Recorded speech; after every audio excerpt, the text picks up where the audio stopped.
Hello students, आज हम पढ़ रहे हैं हिंदी व्याकरण का क्लास 3 का लेसन नंबर 8 जिसका नाम है कारक।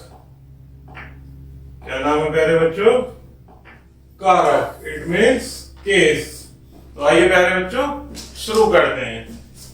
कारक की परिभाषा। जो शब्द वाक्य में आए संज्ञा या सर्वनाम का क्रिया से संबंध प्रकट करते हैं उन्हें कारक कहते हैं। अर्थात जो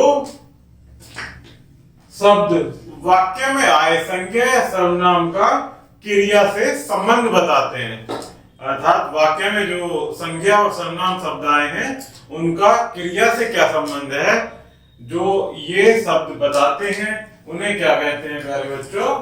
कारक। कारक को प्रकट करने के लिए संज्ञा या सर्वनाम के बाद जो चिन्ह ने, का, को से आदि लगाए जाते हैं उन्हें कारक चिन्ह या परसर्ग कहते हैं। जो चिन्ह लगाए जाते हैं उन्हें क्या कहते हैं प्यारे बच्चों? कारक चिन्ह या परसर्ग। तो ये चिन्ह अलग अलग कारक के अलग अलग चिन्ह है। तो आइए प्यारे बच्चों इनको हम पढ़ते हैं। कारक। कारक के चिन्ह। पहला होता है हमारा कर्ता कारक। इसका क्या चिन्ह होता है? ने। कर्ता कारक चिन्ह ने। दूसरा होता है हमारा कर्म। इसका चिन्ह क्या होता है? या परसर्ग को। तीसरा होता है कारक करण। इसका चिन्ह होता है से या के द्वारा। नेक्स्ट होता है संप्रदान कारक। इसका चिन्ह होता है को या के लिए। इसी प्रकार से नेक्स्ट होता है अपादान कारक। इसका चिन्ह होता है से अलग होना, मतलब से अलग होना। वह ऊपर से नीचे गिरी तो ऊपर से अलग हो रहा है, नीचे आ रहा है तो ऊपर से अलग होना। संबंध कारक का, की, के, रा, री, रे, ये इसके चिन्ह होते हैं। इसी प्रकार से अधिकरण कारक, ये क्या होते हैं इसके चिन्ह? में और पर। टेबल पर या कह सकते हैं छत पर, इस तरीके से। नेक्स्ट होता है आपका 8वां संबोधन कारक। इसके क्या होते हैं चिन्ह? हे, ओ, अरे, छी आदि। तो ये हमने क्या पढ़े प्यारे बच्चों? कारक और उनके चिन्ह या परसर्ग। अब देखते हैं कारक के भेद। कारक के 8 भेद होते हैं। तो पहला कौन सा होता है प्यारे बच्चों? कर्ता कारक। तो आइए इसकी परिभाषा देखते हैं। संज्ञा या सर्वनाम के जिस रूप से क्रिया करने वाले का बोध होता है उसे कर्ता कारक कहते हैं। जैसे राम ने पत्र लिखा, अर्थात संज्ञा या सर्वनाम के जिस रूप से क्रिया करने वाले का बोध होता है। संज्ञा या सर्वनाम से क्रिया करने वाले को क्या कहते हैं? कर्ता कारक। तो यहाँ राम ने पत्र लिखा, हेमा ने गाना गाया। इन वाक्यों में राम और हेमा क्रियाओं को करने वाले हैं, अर्थात पत्र कौन लिख रहा है? राम। इसी प्रकार से गाना कौन गा रहा है प्यारे बच्चों? हेमा। तो ये कर्ता कारक हैं। यहाँ ने कारक चिन्ह है। राम ने, ये क्या है? ने। हेमा ने, ये क्या है हमारा? कारक चिन्ह। और कर्ता क्या है यहाँ पर? राम और हेमा। तो कर्ता कारक का चिन्ह हमने क्या बताया? ने। इसीलिए यहाँ क्या आया है? राम ने, हेमा ने। तो ये हमारे इसके कारक चिन्ह है। नेक्स्ट आता है प्यारे बच्चों आपका कर्म कारक। कर्म कारक जिस व्यक्ति या वस्तु पर क्रिया का भाव पड़ता है उसे कर्म कहते हैं। अर्थात जिस व्यक्ति या वस्तु पर क्रिया का प्रभाव पड़ता है उसे क्या कहते हैं? कर्म कारक। जैसे राजीव ने कुत्ते को पीटा, नेवले ने सांप को पकड़ लिया। तो इन वाक्यों में कुत्ते और सांप पर क्रिया का प्रभाव पड़ रहा है, अर्थात कुत्ते को किसने पीटा? राजीव ने। और सांप को किसने पकड़ा? नेवले ने। अतः ये कर्म कारक है। यहाँ को कारक चिन्ह है, अर्थात क्रिया क्या है? पीटना। किसे पीटा? कुत्ते को। यहाँ पकड़ लिया, किसे पकड़ लिया? सांप को। तो एक वाक्य में कुत्ता और सांप क्या है प्यारे बच्चों? कर्म कारक। और इसकी चिन्ह क्या होगा कर्म कारक का? यहाँ को कारक चिन्ह है। ये हमने अभी पढ़ा था कि कर्म कारक का क्या चिन्ह होता है? को। ये ठीक है बच्चों। आगे देखते हैं, हमारा नेक्स्ट आता है करण कारक। जिन शब्दों से क्रिया करने के साधन का बोध होता है उन्हें करण कारक कहते हैं, अर्थात जिन शब्दों से क्रिया को करने का साधन का बोध होता है उन्हें करण कारक कहते हैं। जैसे लुहार ने लोहे से दरवाजा बनाया। कैसे बनाया दरवाजा? लोहे से। मीरा रेल के द्वारा दिल्ली पहुंची। कैसे पहुंची? रेल के द्वारा। तो इस प्यारे बच्चों इस वाक्य में क्या है कि लोहा और रेल क्रिया के साधन है। वो दरवाजा कैसे बन रहा है? लोहे से। और मीरा दिल्ली कैसे पहुंच रही है? रेल से। तो इसमें क्या है साधन क्रिया के? लोहा और रेल, अर्थात ये क्रिया के साधन है। और यही आपके करण कारक हैं, जिसकी विभक्ति क्या होती है? से या के द्वारा। करण कारक की विभक्ति क्या होती है? से या के द्वारा, अर्थात साधन, क्रिया के साधन का पता चलता है। उस शब्द को क्या कहते हैं? करण कारक। तो नेक्स्ट देखते हैं प्यारे बच्चों संप्रदान कारक। जिसके लिए कोई कार्य किया जाता है उसे संप्रदान कारक कहते हैं। जैसे पिता पुत्र के लिए खिलौना लाया। नमिता ने बहन को उपहार दिया, अर्थात क्या परिभाषा? जिसके लिए कार्य किया जाता है। तो पिता खिलौने किसके लिए लाए हैं प्यारे बच्चों? पुत्र के लिए। यहाँ पर नमिता ने बहन को उपहार दिया। नमिता ने उपहार किसे दिया? बहन को।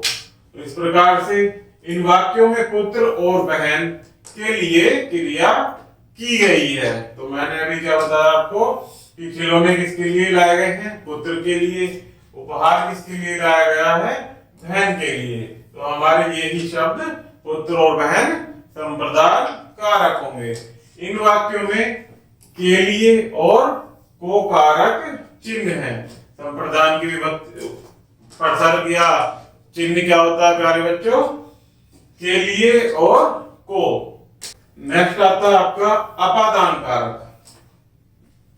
जिससे किसी वस्तु या व्यक्ति का अलग होना, अलगाव प्रकट होता है उसे अपादान कारक कहते हैं। जैसे मैंने आपको शुरू में भी बताया था कि अपादान कारक से अलग होना, अर्थात ऊपर से नीचे गिरना या नीचे से ऊपर जाना, अर्थात अलग होना।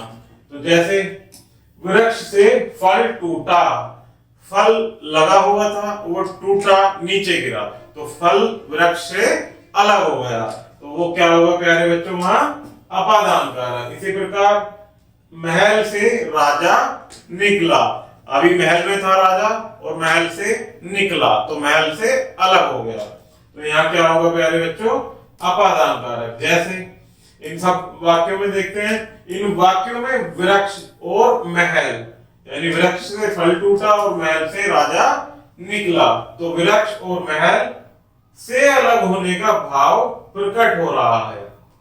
वृक्ष और महल से अलग होने का भाव प्रकट हो रहा है। ये अपादान कारक हैं।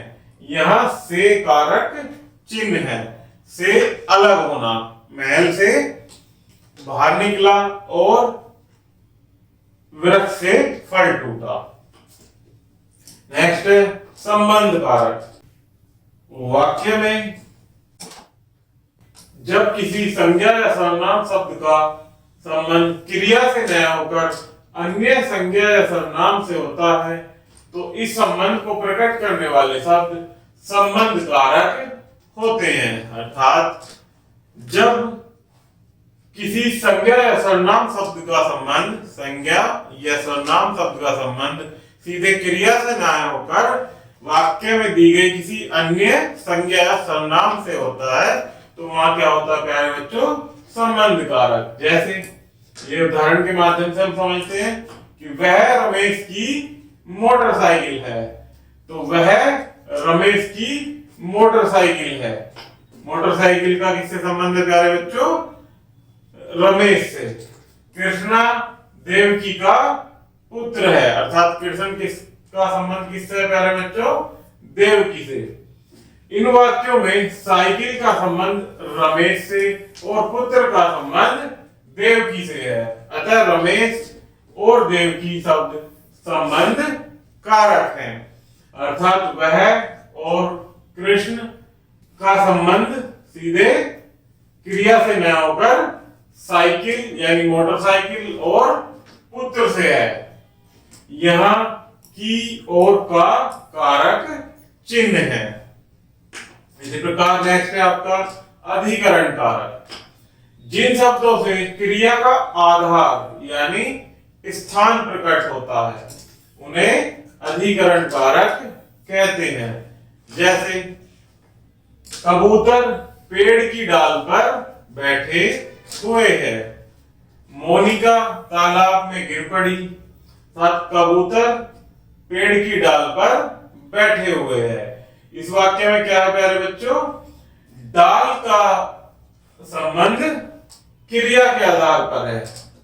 अर्थात डाल का संबंध क्या है प्यारे बच्चों, एक आधार है। कबूतर कहां बैठा है, पेड़ की डाल पर। अर्थात परिभाषा में क्या पढ़ा था, जिन शब्दों से क्रिया का आधार या स्थान प्रकट होता है।